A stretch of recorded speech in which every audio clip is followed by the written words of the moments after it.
The sentences imposed today provide a clear message to persons involved in international drug trafficking that Ireland is not a soft target for transnational organised criminal networks. This and other drugs interdictions over recent years clearly demonstrate that all agencies of the state, supported by our international partners, will work together to successfully disrupt and dismantle criminal networks engaged in drug trafficking, thereby reducing harm to our communities. To those involved in drug trafficking, the message is clear that the full force of the Irish state, supported by our international partners, is against you. The reality facing you is security interdictions, special investigations, the special criminal court, lengthy sentences, and asset seizure. Transnational organised crime gangs cause misery to communities not only in Ireland, but throughout the world. Tackling these gangs not only makes Ireland safer, but all the other countries that they operate in as well. Thank you very much. So that is a dramatic bit of footage that I received on my mobile phone on Saturday, and do you think I could see a bit of it? Right, okay. Like, it was quite far away. You did have to come. I knew what was kind of happening because obviously I'd covered the sentencing, and I was telling you on Friday that there was a particular part of the boat that they had to jump down from, but you can actually see the Army Rangers kind of like literally hanging, fast roping and hanging. It is pretty dramatic. We're obviously talking about the MV Matthew. There was a press conference over the weekend, and some of the footage, and as well some really interesting stilled images were released where you see the cocaine as it's the attempt to burn it in the lifeboat, which looks very different than what I actually imagined the lifeboat to be. We've sometimes been said the guards are behind other police forces in their PR drive, but you can see the guards released this 12-minute video, really, really interesting. They also played some of the voicemails of the guys in Dubai who were directing the operation, who were leading voice messages on the group chats. And yeah, Interpol were there, very, very interesting stuff.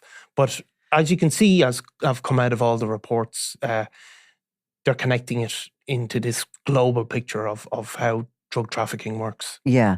Now, did you expect the MV Matthew to be as big as it is? When you see the helicopter up to it, you can see what a vast cargo ship this is. Now, it's still sitting in Cork? Still sitting in Cork. It's due to be sold. It's for sale, isn't it? Yeah, I think it's due to be sold, unless somebody flies in from Dubai and says, that's mine, which they're not going to do. No, but it's been a difficult thing to hold on to and to also sell. I mean, there's a finite market for a thing like this.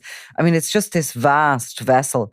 You can see the cargo holds, on the front of it. And of course, it was the third one, I think it said in court, where the cocaine was hidden. And when you removed the packaging around the cocaine, it was as if you were transporting a couple of matchboxes. Yeah, I mean, it's a huge ship. And some of the cost has just been to maintain something that size, that weight.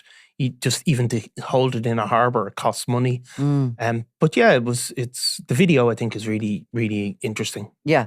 So what else was there to see on that video apart from the Rangers fast roping down? Well, you can see some of the messages. The pursuit, can't you? You can see the pursuit, and some of that is, ships at sea. But I think I thought the messages were really interesting. You can see how it's been directed by a guy calling himself Captain Noah. Yeah. A biblical reference, no doubt. You see two things. So Captain Noah we spoke about was is somebody with the nautical experience who's sort of directing. Yes. He's in Dubai. Yeah. We don't know further details of who he is, but you can hear his voice. He's not an Irish person. Yeah. But he knows the seas, he knows shipping routes, he knows, well, certainly he purports to. Yeah. Is it he that goes back and tells them about the legal advice they've got about international waters? He was the one giving the legal advice. I think that was by text. He was giving the legal advice. Well, I think he's communicating. I think they only have one point of communication. Okay. I could be wrong, but mostly it's him anyway who's directing the operation. But I'm sure he's taking directions himself. But this cell structure is how they describe it operating.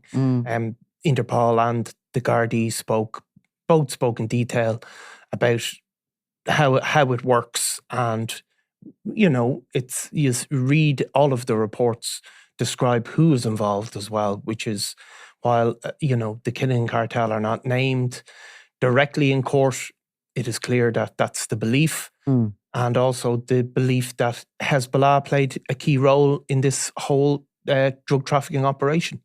So there's obviously is Iranian nationals caught on the boat. From the sentencing, we hear that a lot of these people, they certainly told the court that they have fallen on financial hard times, they have bills to pay, they want to better their family, etc., etc. But it is key, and always is, when they see the nationalities on the boats, and particularly Iranian these days, which always is, an indication that there's something more to this than meets the eye. Now, Hezbollah are based in Lebanon, but they sort of are partner networks with Hamas, who we've all heard about now due to the Israeli conflict, and Hamas are embedded into Gaza.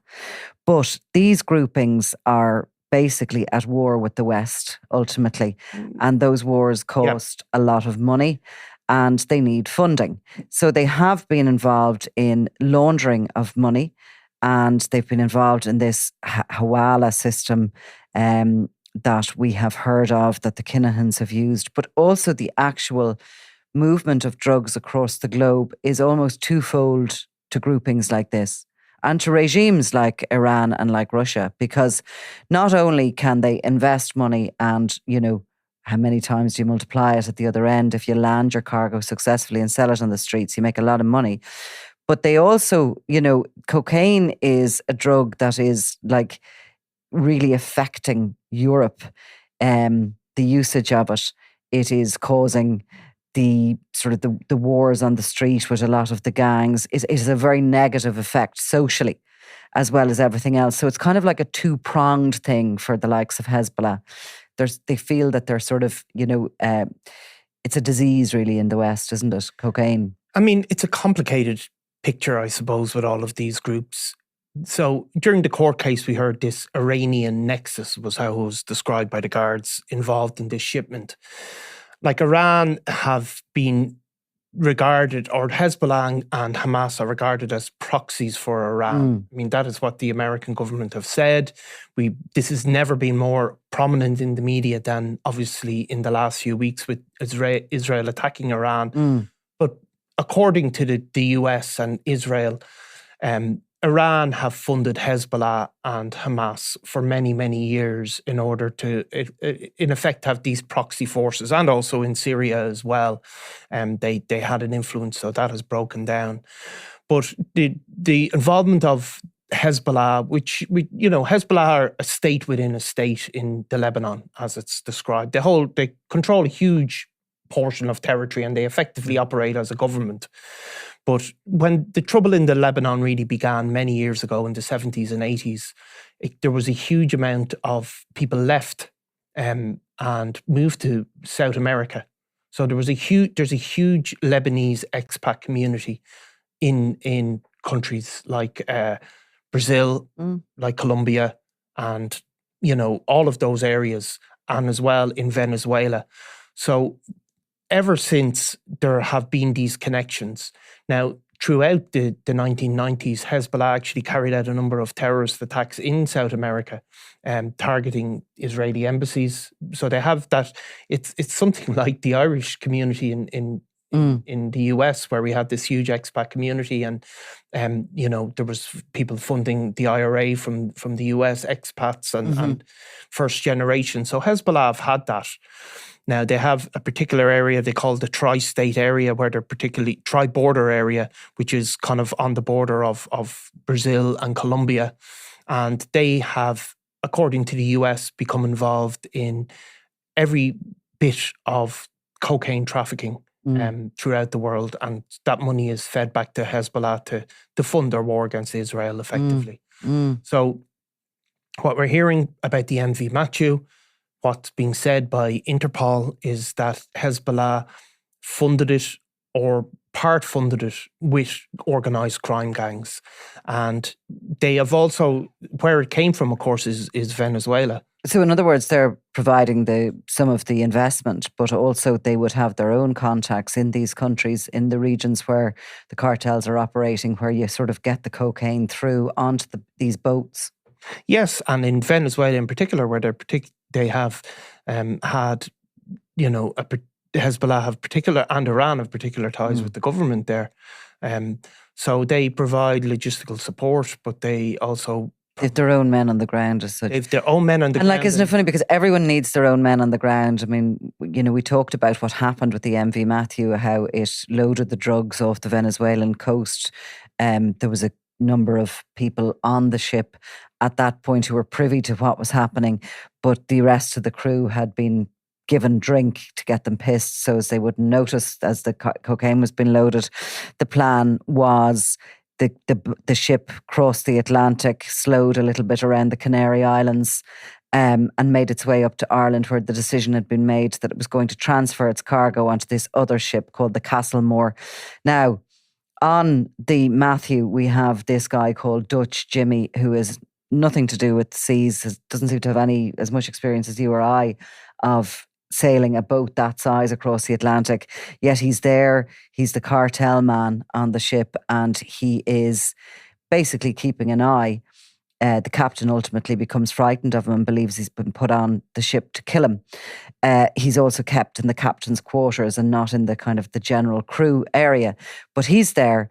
Now on the Castlemore, which is an equally important ship because it's going to meet the Matthew and it's going to take this sort of precious cargo to its next destination, which is obviously landing at Ireland before it's broken up and logistically moved on into Europe. There's two men on it. One of them is a Ukrainian and the other is an English man who told the courts that he was sort of had a drug problem. He seems to have had a couple of convictions, small fry enough convictions. He's been in and out of the prison system, but he's this drug problem. And the other man is a 62-year-old Ukrainian. Now, one of those has to be of equal importance, really, as Dutch Jimmy, given that they're going to take control and handling of all of that cocaine. Totally. I mean, you can see certainly in some of the people that come before the courts, they're effectively maritime workers, gone wrong and making a foolish choice. But there's other people, I mean, in fact, actually, I did see a figure in one of the reports putting on the initial investment. Obviously, it was 157 million was the street value. Yeah. Now, of course, that's where every individual gram is sold as for 60 euros. But there was some report saying that they believe the initial investment, £5 million was paid for that cocaine. At all. That's what was said now. I don't know. If and you had the ship, the MV Matthew. The MV Matthew had to be bought. The Castlemore had to be bought. Yeah, and so they all had to be crewed, and everybody had to be paid. I mean, we know what the Castlemore would cost, which is 300,000, which again is a significant investment. We know that the MV Matthew is being sold for something like 9 million. So all of these investments go in. The cocaine may have been cost that little, but you can see why you would employ what is it? Is it 8 people at the very least, presumably more on every level, all of them being paid. But you can see why there's huge amounts of money to be made once you land that. But yeah, so the guys, you can see the maritime guys who've taken the wrong choice, but there are other people there. There are other people involved in this that have, and also, people who are still under investigation, because the investigation into what happened with the MV Matthew isn't yet over. We still heard about those people of interest that we've spoken about. Certainly one, if not two, from the Newry area, and somebody who comes into Ireland from Dubai with that money or access to it to buy the Castlemore. There's people, I think we heard during the sentence hearing, on the phones and in control of it from the Netherlands, from Spain. There was other countries as well mentioned, was Turkey mentioned, and Iran, obviously. Yeah. So there's a lot of interesting characters out there who are all watching this boat and fingers crossed for it to land. The investigation is obviously ongoing, and the crew, but on the boat itself, it's very important for all those interested parties to have somebody. They have to from their camp. A huge amount of responsibility. we don't know if I think the full amount of the cocaine was due to go onto the Castlemore. I mean, I don't know if that was ever. See, there fully- was a suggestion at the time that it had taken the route towards the Canary Islands, the Matthew, and it did slow around the Canary Islands. And there was a suggestion at the time that another boat kind of was near it. Yeah. At the time. Now, we never kind of uncovered whether a transfer had occurred there. Yeah. We do know the captain didn't want to do the transfer in Irish waters, which are much more swelly and I suppose, prone to more severe weather, given where we are geographically. But for me, that always suggested, I wonder, was there other cargo already unloaded there near the Canaries where it slowed? Was half of it gone before it even got to Ireland? Yeah.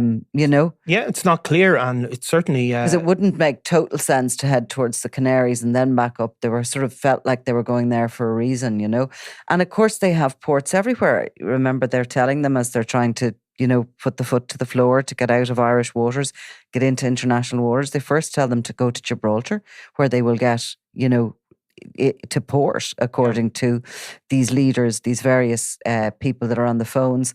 And then they tell them to head straight to Sierra Leone, where, of course, Daniel Kinahan was previously connected to funding child soldiers. Yeah. Yeah, I mean, he was... He denied that completely. He did. He was named in a report, an intelligence report. Obviously not convicted of it.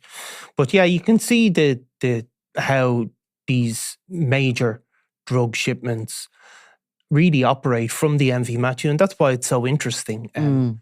We tend to talk in terms of this gang and that gang, but really it's something more similar than a multinational operation where there's a number of people invest in it, and people take charge of certain parts of it.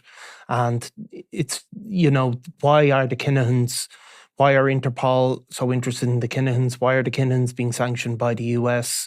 Why have they achieved that level of notoriety? And it seems that it's that connection to the Iranian regime that probably have brought them right up to the top of the tree. Alan Cherry from the Sunday World was down there at the press conference, and he spoke to a representative of Interpol, and he asked them, we think the Kinahans are big, but in Interpol terms, are they like a little bit big, a middle bit big, or a big bit big? And, I'm paraphrasing Alan now, but he basically said, no, they're a big bit big. Like, they're one of the major criminal operations in the world. They're right up the top of the tree.